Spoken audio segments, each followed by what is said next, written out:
Okay student, now I am discussing position time graph in relative velocity. Before discussing this, if I will say plot the position time graph for a body moving in a uniform motion, what is the shape of the graph? It is straight line. If at time t equal to 0, it has already covered the distance x0. अब student, first case हम ये लेके चलेंगे.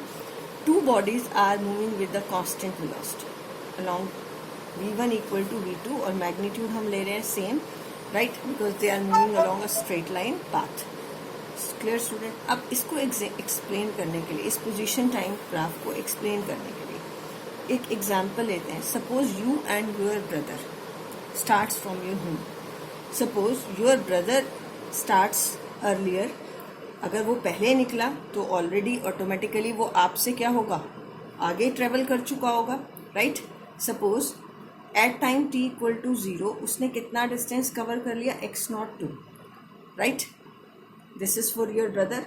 And when you start certain time later, so what is the shape of this graph? It is also straight line. ये हमने पढ़ा क्योंकि दोनों ही ऑब्जेक्ट, आप और आपका ब्रदर दोनों कितनी स्पीड से जा रहे हो, सेम स्पीड से जा रहे हो, राइट? बट आप दोनों ने टाइम कब मेजर करना स्टार्ट किया? आपने कब किया? जब आप x01 डिस्टेंस कवर कर चुके थे. आपके ब्रदर ने कब किया? जब वो x02 डिस्टेंस कवर कर चुके थे. ठीक, that's why it is not started from region, right? अब आता है सेकेंड. दोनों आप सेम स्पीड से मूव कर रहे हो. सपोज आपका ब्रदर निकला 50 किलोमीटर पर आवर की स्पीड से, लेकिन आप उसके थोड़े टाइम बाद घर से निकले, तो आप दोनों के बीच का डिस्टेंस क्या रहेगा? कांस्टेंट.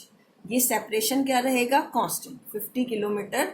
आपकी स्पीड भी कितनी है? 50 किलोमीटर. आपके ब्रदर की स्पीड भी कितनी है? 50 किलोमीटर. अगर दोनों ही आप सेम स्पीड से जा रहे हो तो आपके बीच का गैप क्या रहेगा? कांस्टेंट. ठीक. अब सेकेंड केस हम ये मान के चलते हैं कि आपके ब्रदर ने स्पीड को बढ़ा लिया. आपके ब्रदर ने स्पीड को क्या किया? इसको मैंने रिप्रेजेंट किया v1 से, इसको रिप्रेजेंट किया v2 से. ठीक है. अभी इस केस में क्या था? सेम. अब सेकेंड केस में हम क्या करते हैं? आपके ब्रदर ने स्पीड को बढ़ा लिया. 50 से कितना कर लिया? 70 किलोमीटर पर आवर. ठीक. अगर 70 किलोमीटर पर आवर है तो ऑटोमेटिकली वो दूर आपसे उसका डिस्टेंस क्या हो गया, और आप 50 किलोमीटर पर आवर की स्पीड से ही चल रहे हैं. ए आप हो, बी ब्रदर है आपका, ये 70 किलोमीटर पर आवर है, तो ऑटोमेटिकली इसकी स्लोप क्या हो गई? इंक्रीज हो गई.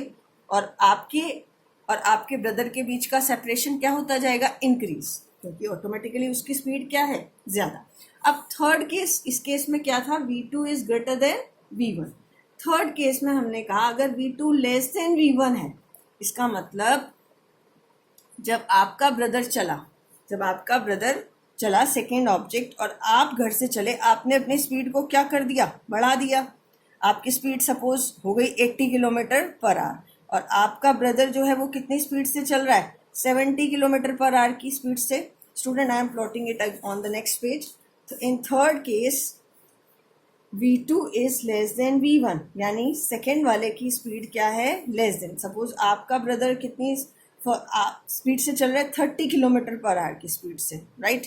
और आप कितनी स्पीड से चल रहे हैं? 50 किलोमीटर पर आवर की स्पीड से.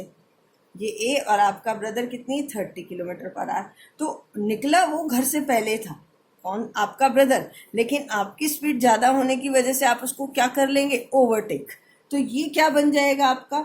आप दोनों किसी पॉइंट पे मीट करेंगे और ये क्या होगा? Point of meeting. क्या होगा? Point of meeting. और इसके कॉरस्पॉन्डिंग हम टाइम को क्या बोलेंगे? Time of meeting. And this is the position of meeting, right student? So I think these three graphs are very important. You can see it from here कि कब दोनों की वेलोसिटीज क्या हो? सेम, तो सेपरेशन सेम रहेगा.